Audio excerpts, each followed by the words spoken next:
কিছু জরুরি কাজের জন্য আমরা গেছিলাম কলেজ স্ট্রিট। আর কলেজ স্ট্রিট যাব, কিন্তু নস্টালজিক কফি হাউসে যাব না তা কখনো হয়?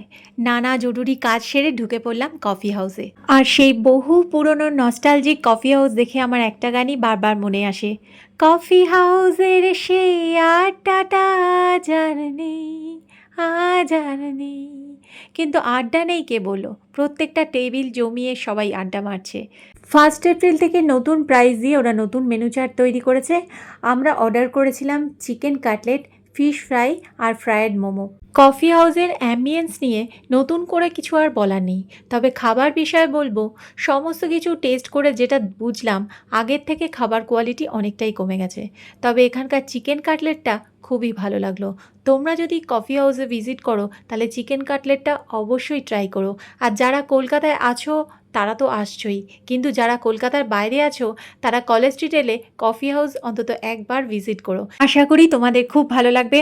তো বন্ধুরা, ভিডিওটা কেমন লাগলো? যদি ভালো লাগে একটা লাইক দিও, আর যারা আমার চ্যানেল সাবস্ক্রাইব করোনি চ্যানেলটা সাবস্ক্রাইব করে দিও। আজকের মতো টাটা।